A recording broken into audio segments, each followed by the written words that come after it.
Do you want to become a permanent part of the channel? Well, now you can check out the Alliteration Gaming Patreon. Here, you're going to find different tiers that all let you get involved in my videos, as well as provide you some shoutouts, exclusive Discord access, and the ability to see my content early and ad-free. And if you're new here, you're going to need an account on the UGN site to sign up for events, locate stores, and of course, accrue points to redeem for free cards in the mail. Signing up with my exclusive referral code Alliteration is going to start you off with 50 bonus points, as well as support my work in the process. Regardless of how you help me out, thanks so much. I really appreciate your support. Now let's get on to the video. Yes, you have sent me a Shoji 2 list that you're like, look man, this guy's got wall cling on face. We're on the life symbol. I want to make the tankiest, most defensive Shoji 2 deck in the world that just like chips the heck out of my opponent with throws.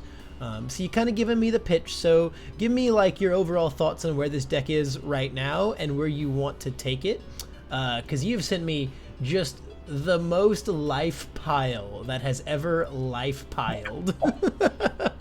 It is a lot. Yeah, 75 is a big number. I'd ideally like to get that down a little bit, but you really kind of beautifully described what I was going for. Just I want to make him into like I want to turn him into like a turtle, just like a really annoyingly hard to hit character. And while he's you know, either reducing your speed or pseudo wall clinging you, and dragging the games on, I'm chipping away at you with throws and all kinds of cool, annoying stuff. But yeah, as you can see, there are kind of a lot of ideas at play, and I would love your help. Kind of, you know what the theory is, and just kind of helping me focus it in a little bit.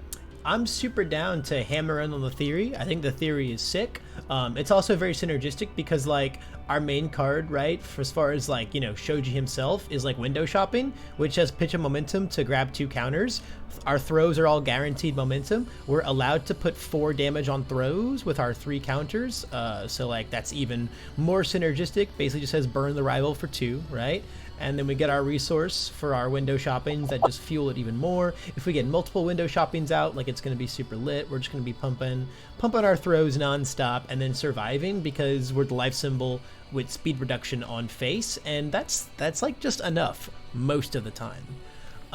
So we have this big 75 card beast of a deck. You said you wanted to get it down a bit. Is there like a number you have in mind that you kind of have connected with in your head? I think probably the most is 70. Okay. I think when you go above 70, it becomes a little unruly. So in my head, I was thinking maybe between somewhere between 60 and 70 feels good. Yeah, I would like to try and trail near like the lower end of 60-ish, 65-ish, something like that, because the main reason is because as much as we can just play like a bunch of life good stuff, there are 2 cards that we do actually really want to see a lot, Tentacle Tactics and Window Shopping, because those are the only 2 cards that say make Dupli-Arms counters inside our entire deck, right? So we do want like a little bit of a smaller deck just so that we're not going entire games where we're not seeing these really, really important pieces for, you know, our character to have, you know, more text. Yeah, that makes sense. I'm with you on that. So as far as the attacks go, I think you kind of want like a little mixture. I think you want like, first of all, also you talk about how much you like Breaker in this deck. Tentacle Tactics also has Breaker. This right away is just going to be our start with our 4 of peace. And then from there on, what you're going to have to think about is how many throws do you want, and then how many like actual cards that kill people do you want. It's going to be balancing that, like, okay, 4 tactics, some amount of throws, and then some amount of like actual attacks. Yeah, I mean, I'm trying to.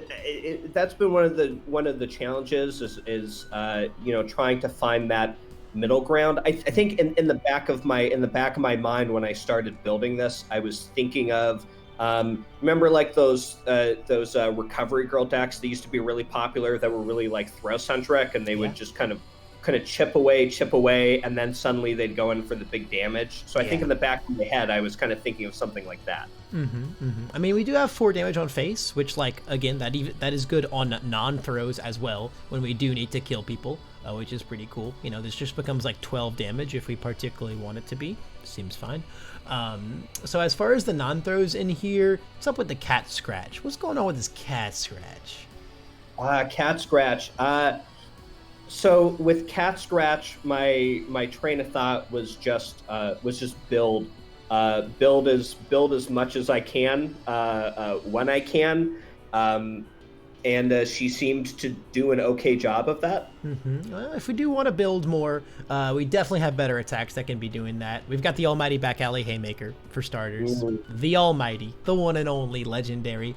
If you want to start messing with like a little ally engine, you can also do your best Nathan DeWalt Momo impression. You can get on like this like command pigeon flock wild pussycats engine, which I actually think would be kind of sick, because this kind of lets us like sift through our deck to help us find our important foundations, namely the window shoppings, right? We get to find those like crazy. So that's some stuff to think about. Also, as far as like our counter synergy, we should be playing Bursting Muscle Bash. This card's crazy in our guy. This card's crazy. It's just a 1 high for 6, but we can put a little speed on it if we really want to. But for the most part, this just says give me your high block, and then I will draw 2 cards. I will just draw 2 cards. Also, this response is wildly online in a world where the Earth symbol just can't stop existing. Yeah, I mean, Bursting Muscle was definitely, I honestly, I don't even really remember why I took it out. It was definitely on, like, in my kind of initial, pie to the sky list. It's a great card for him. Yeah, it's just a really, really good poke, and like that's kind of what this deck wants to do, is like poke a lot. So like Bursting Muscle Bash and Back Alley Haymaker are definitely good options for like that, I just want to like get advantage from poking you type of attack. Command Pigeon Flock could also be a solid option, but we'd have to go, I don't think we have any other ally foundations in the deck right now, so we kind of have to go hard on like that and like I don't know, Friend of Animals, but I don't think we even have a way to commit that. This is not an ally attack. None of these are ally attacks. Yeah, it would probably be a little bit of a stretch, only being able to utilize the Pussycats. But definitely Back Alley and or Bursting Muscle Bash should definitely exist in here. I think if we, so let's imagine our heads. We're gonna hover around 60-65 cards. So we'll look at like 20-21-ish attacks. So at that rate, if you are cutting the cat scratches, leaving the tentacle tactics, how do you feel about the low blows? I mean, it was really, I'm not married to it, but I do love that breaker. It is a real nice breaker. I'm not gonna lie. I mean, we're able to put a little speed on it. If you're like super into it, it can definitely stay, but I think that we have a lot of things we want to be doing within this deck right now. Between our basically like between our throws, our counter attacks, and then our real attacks, we're already going to be hard pressed to get ourselves down to like 20-21-ish attacks. Sure. Yeah, I mean, hey, I'm willing to, as much as I love the breaker, I'm also the first to admit that there's some other fun defensive stuff in the deck. So I don't think it's like the worst thing to lose the low blow. So if we snip the low blows, let's see where that brings us. That brings us to 17. So now it's kind of just a matter of how many throws do you want to be, or rather, once we put in our other super important stuff, how many throws can we afford to leave in the deck, and then what throws are we leaving in? It feels like, honestly, it feels like super criminal to not play Back Alley, but also if we just jam like 4 Back Alley and then like 4 Bursting Muscle Bash, that definitely leaves us, I mean, with our tactics, that's 12 attacks. So that leaves us room for like 8 to 10 throws, depending on how many attacks we want to play. Yeah, I'm with you on that. I think that feels like an okay number. But then we also aren't playing, that means we also aren't really playing like attacks that kill people. So stuff like, Tongue Whip is a pretty staple card for that type of stuff. Dual Needle Lunge is also very good. I also think Nightmare Physique could have a world in our deck just as like this 7 speed move if we truly desire. But I don't know if it will make the cut. I guess let's trim down our throws, which is actually crazy to say. As I look at all 4 of these, I'm like, these are all busted, man. I mean, that's the thing. I mean, they're all great moves, and they all contribute in their own way to all that chip damage you're trying to go for. Yeah, I think we could honestly justify not playing back alley in this deck, as crazy as it sounds, because we have this to build our zeros. And as far as like what back alley does, like stun 2, it's just not something that we like really care about, because we're just trying to chip them all day. Like setting up our big moves to hit, you know, like this card's nuts, obviously, but it's something I could see us justifying not inside the deck. I mean, if we were gonna throw anything in, I'm with you on bursting muscle, Yeah, and then bursting's going in. Yeah, I mean, I'm also a fan of Nightmare, and theoretically, I'm also a fan of Nightmare Physique in this deck. You know, especially if it becomes a 7 speed for 9 at least. Yeah, it's pretty nice. It's pretty nice. I'm not gonna lie. It's just a matter of if we end up having room for that sort of thing. So like we have like, you know, our advantage generating attacks in here. And then we have a bunch of throws, which already puts us at 21. As far as our throws, let's try and dial down what I think are probably the most important ones. I think the worst one in here actually is Creeping Vine Eruption. As sicko mode as grabbing a Faith Shield is, we want to be able to put our damage on our throws. And when we put 4 damage on this one, and then they block it, that means it deals exactly 5. And so we don't give it our Faith Shield. Yeah, and I mean, you could probably tell from my foundation lineup, it's just there's only one wall cling, so there was a little bit of push and pull as to, you know, what direction I wanted to go in, and yeah. I think at the time of drafting it, Faith Shield won out, but I'm not married to it. Yeah, I think if we're gonna start cutting throws, this is probably where we start. Yep. Reverse throw I actually think is our most important one, because it turns into draw a card when we put our 4 damage on it, and that's super gnarly. I think that's our best throw. I think reverse throw and overhead are our best throws, because this is guaranteed draw a card if we put our on face damage on it, and then this is build a 0, which is super duper nutty. If we want extra throws, I think Gravlift is probably the next best one. Its actual enhance is like not that crazy, just because, I mean, it's for like really aggressive turns to help string, which is not exactly how we play our deck, but it's also just like a busted ability. I think we could go down to 2 of these, and then we're at 10 throws. How do you feel about that? I think I feel okay with 10. I don't think I'd wanna go below that. You know, just for the sake of making sure I'm consistently finding some throws, but right. I can live with that. Yeah, I think that is a good number, and then that puts us at 18, which can let us put like a little like 2 or 3 of something that like actually beats people up. And ideally, it's probably one of these 3. It sounds like you're super into the Nightmare Physique, and I'm very down for it. Yeah, I mean, I just, you know, there are only so many counter characters in the game, so when you get to take advantage of counter synergy, I'm like, why not? Yeah, I mean, we're out here playing the counter character, right? So like, let's play the thing that puts counters or does stuff with counters. I'm here for it. You know, we're not here to build the most optimal life deck in the world. We're here to play Shoji 2. This card does more play Shoji 2 things, and I'm here for it. Yeah. So let's be chill right there for now and come take a look at our foundations. So with 20 and 5 here, let's imagine we're probably going to try to go like somewhere around 40 foundations. And I think that there's a lot of fat that I want to just go in and trim here before we start throwing new things in. So I think tight-lipped and floating are fantastic zeros, especially when we're like playing, you know, hella throws. These are just going to do crazy stuff. Recovery Girl's Kiss, not needed, especially because we want to put in releases. Okay. We're gonna have more than enough zeros once we put our releases in. Bonds and Self-Sack, fantastic, absolutely fantastic. Precious Lesson, I don't think that we have a way to proc this inside of our own deck. Yeah, you know, it's like one of those things where it's just it's such a neat card. It's like you wanna try to work it in, even though deep down you know it probably doesn't work. Yeah, I mean, you only have it as a one of, but I think, you know, like I said, we're gonna trim fat here. I don't think it's gonna do much even as there. Sure. Infinite potential. I think if we want more zone manipulation in this deck, I'd rather us just put more wall clings or faith shields into the deck. Yeah, I mean, my thinking with infinite potential was just I don't know. It seemed like you get a decent amount of value out of it. It's a spam. It has a really nice kind of off zone block modifier, and then you know, being able to change your opponent's because I was thinking of doing lots of blocking with this deck. Just his response seemed like it's situational, but it could be useful.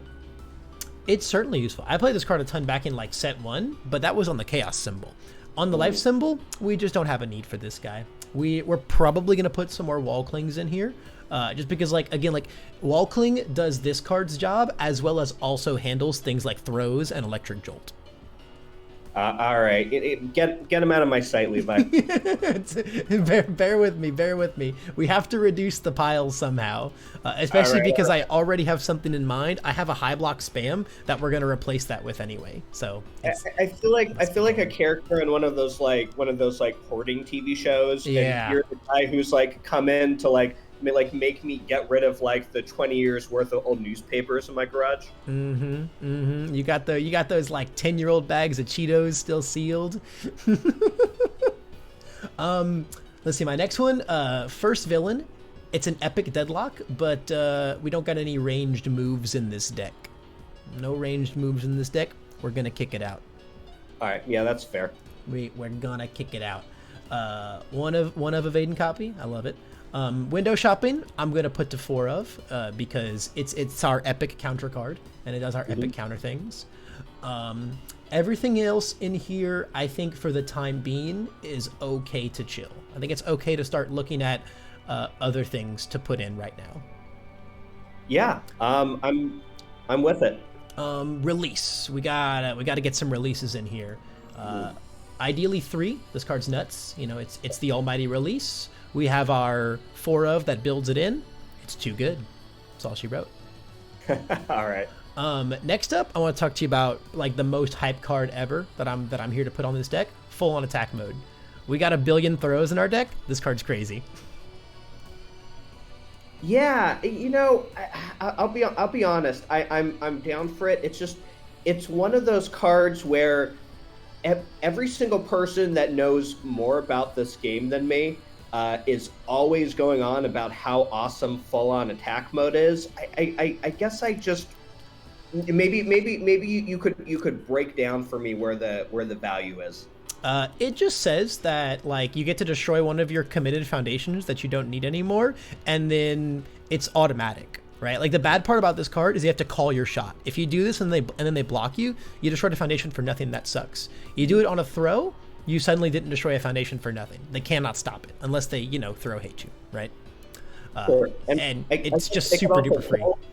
And it can also kill, right? It can. It can most certainly kill. And like when you realize how many like 1 damages you have, like you're gonna go like, okay, I'll throw out my throw. I'll ditch 4 counters. I'll put 4 damage on it. I'll flip 1 for tight-lipped +1 damage. I'll remove for babies +1. I'll self-sack something for +1. I'll full on attack mode, and suddenly they're just taking like 7-8 direct damage, and like you're healing yourself too. It's just too good.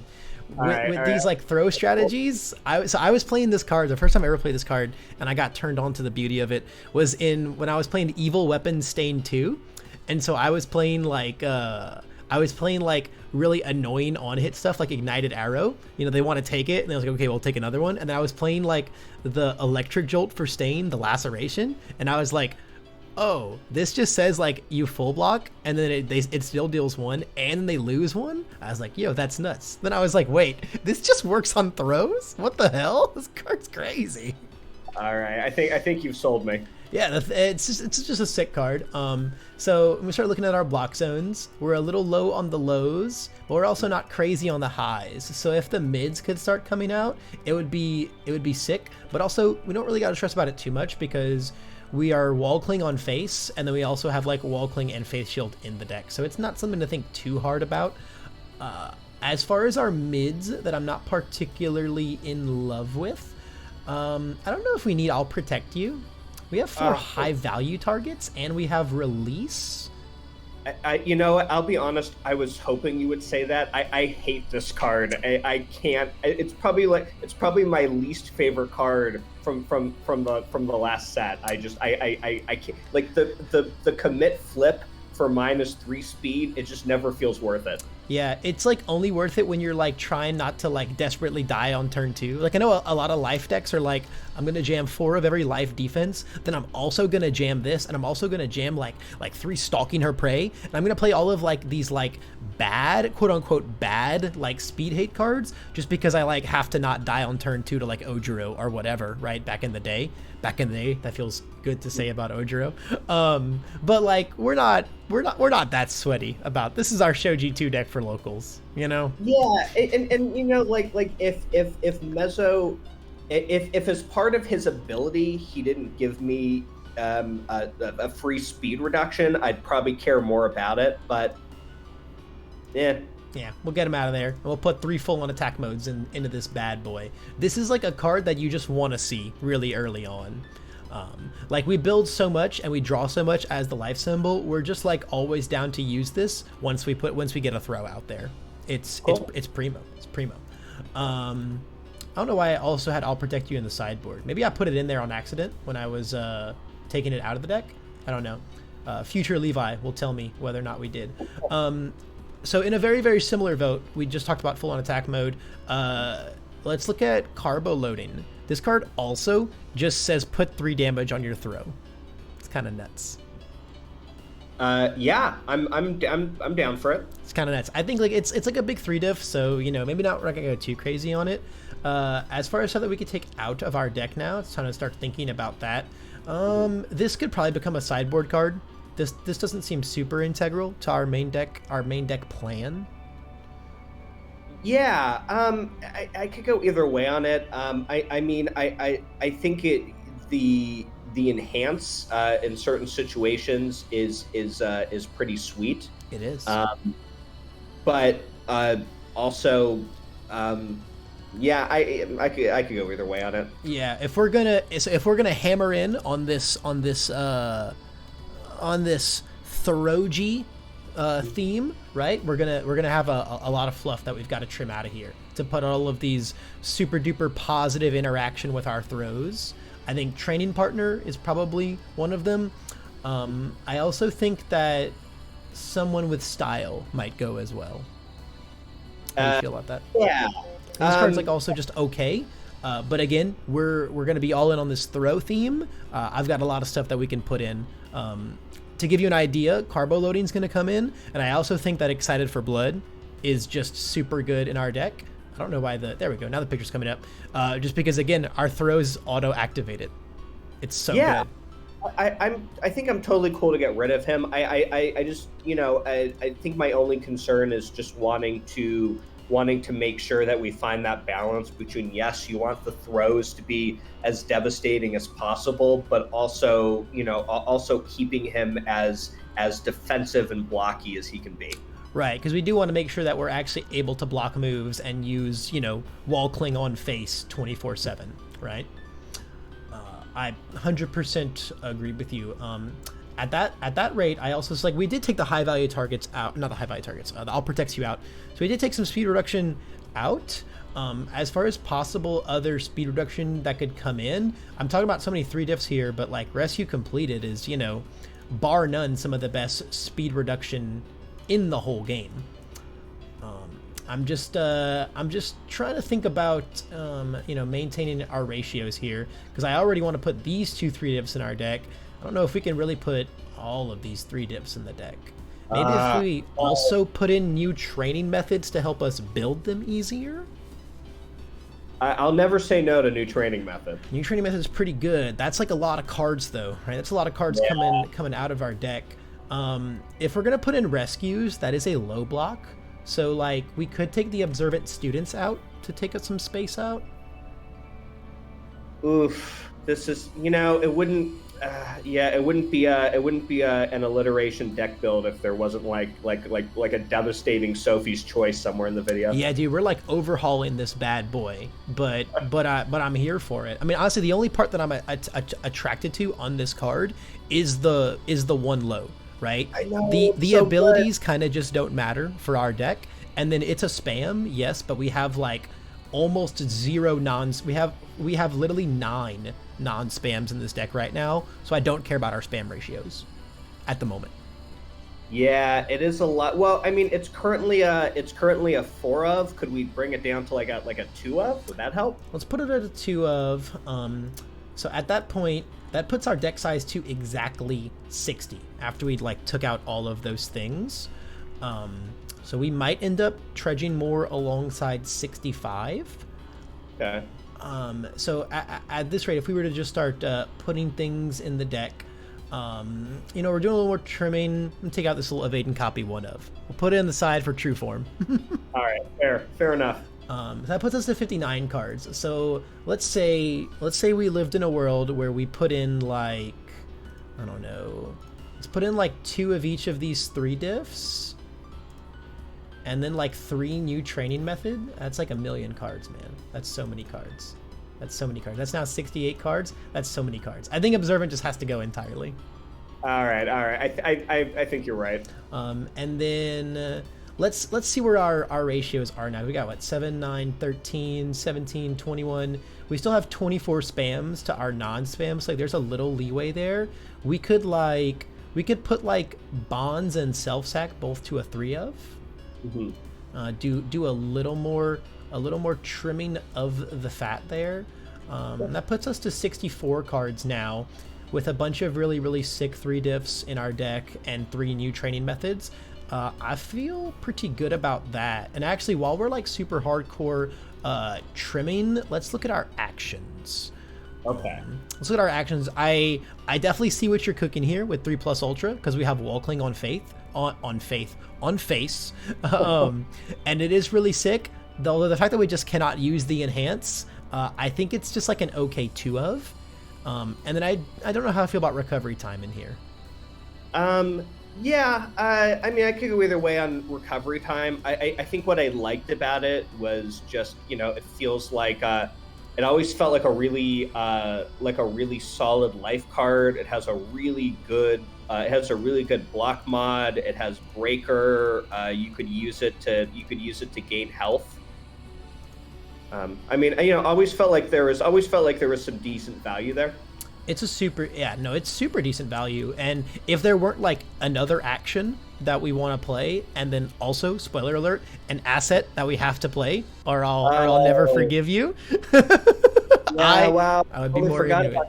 Lineup. Yeah, we are a set 3 character. We get to use the Almighty class lineup. I think this is like at least like a worthy 2 of in our deck, and I think that would swap perfectly with recovery time. Totally forgot about class. Yeah, we gotta. The Almighty class lineup. Praise be unto it. The Almighty class lineup, man. Just, I don't know, dude. This card's just so good. It is pretty. So, man, we just kit bash the heck out of this deck. But I think so. Like, you know, the dust has settled. We now have a 63 card deck. We have a 63 card deck with 20 attacks in it. We have 13 low blocks, which is kind of terrible. And we also didn't put more wall clings in the deck. So our blocks have now become slightly concerning. What if we do we have a low block attack? We're already playing 4 gravity lift. We also have like 1,000,000 highs in the deck now. Man, I kind of decimated these block zones. You know, you have done the best you can with what I have given you. So I mean, yeah, I don't know. We're getting there. We are certainly trucking along right now. So let's just kind of review a little bit. Our zeros, I think, are fine.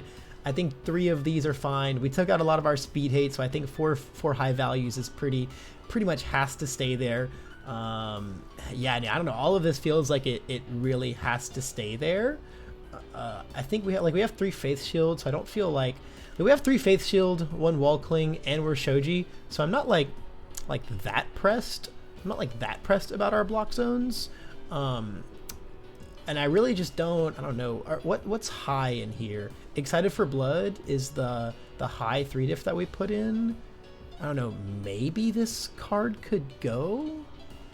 I don't know, I think it's like so good with our 3s. I also like that we have a lot of 3s in here because we're playing carbo loading, so we can go and commit other 3s, right? And then also, this card wants you to heal. Like, these two work so well with each other, and Rescue is just like the amazing speed reduction that it is. Yeah, and it has that great block zone too. Yeah, I think that maybe we just like Faith Shield better than Wall Cling. It's like maybe we could cut this and put like a 3rd Rescue in. I can live with that. And then maybe over here in Bond's self-sack land, Bonds becomes the 2 of to make self-sack the 4 of. Yeah, So we made our low blocks like a little less terrible. So our ratios are okay. Our block zones still kind of suck, but like I don't know. Maybe we can just consign it to like we're Shoji and 15 low blocks with 3 Faith Shields is just okay. Yeah, I think that's kind of fair. I mean, you know, the truth is it's a weird deck, and it's gonna take some play testing anyway. Yeah, I agree. Some of the other weird stuff that, like, you know, are considered pretty staple in life are like Passing the Torch and Lost in Thought, which, like, I think Lost in Thought could be cool for like getting rid of throw hate, but honestly, like, they get it back, so they can just build it back next turn. I think we have so many throws that I don't even care about this card. Yeah, I mean, sideboard it for sure. I feel that. I'm sorry. I'm sorry I didn't bring this to you like a month later, because there's a whole bunch of cool life low black zone support cards coming out of Overhaul next set. But yeah, oh well. Yeah. And then like Passing the Torch is like generally pretty staple draw power, but I don't know where it fits into our deck. Yeah, I kind of had the same thought. Yeah, I think it's just like, I don't know, it's fine. It's fine. We have 4 Bursting Muscle Bash. I'm not too pressed about drawing cards. Yeah, I mean, you know, like you said, I mean, it's really all about, you know, yeah, the zones are a little weird, but it's really all about kind of utilizing his Wall Cling and Faith Shield, and I think, you know, I think between those things, I think it does what it sets out to do. Yeah, the way I kind of like to view this deck, right, is that like we don't play like as much of the life symbols like speed reduction and zone coverage. We don't play like all of that on the life symbol because he does that, which then frees up our deck to play all of these cool throw engine cards. The stuff like the full on attack mode and the carbo loadings and whatnot. Yeah, I think it is a weird experimental deck, but I think it does what we set out to do. Honestly, looking at this with how hard we went on like the throw theme, especially with like carbo load and Excited for Blood, do you want to just make these 2 nightmares the other 2 grav lifts, and we just got 12 throws? How'd you feel? How would you feel about that? Yeah, I think I like that. I think it's just the move. I think we're just all in on killing you with throws. We're not really worried about playing like real attacks in our deck. I think it's okay. You know, we got this. This is like an 8 damage move. If they ever really disrespect our aggro, that's fine. That's fine. Yeah. You know, we put 4 on it. We send it for 12, and we say, "Ha! That's what you get. Yeah, that's what you get for being greedy." Beautiful. Yeah, I think this is super duper sick, man. You know, if the block zones feel like they're really troubling you hardcore, you know, touch them up a little bit. You know, if you feel like just the throw theme is really churning along, you know, just go even harder on some of these cards. But I think this is sick. I think you're gonna find your window shoppings more consistently in this 63 card deck. You're gonna get a ton of momentum because we got 12 throws, and that means you're gonna get a ton of counters, and you're gonna be able to just like Wall Cling and put 4 damage like every turn. Like if you find like 3 additional counters, or even just 2, right? Even if you just find like 2 counters, you can 4 damage a throw and then also like, you know, -2 speed, or you can like wall cling and also -2 speed. Like you're gonna like having at least 6 lets you do a lot of these things. Yeah, I mean, this already just feels so clean and so tight. I mean, compared to what it was. The Like, pile. But no, but I mean, like this actually feels like a real deck that someone could play. Yeah, we look. You told me I wanna be a tank and I wanna play the heck out of throws with Shoji. Our deck now does specifically and exactly that.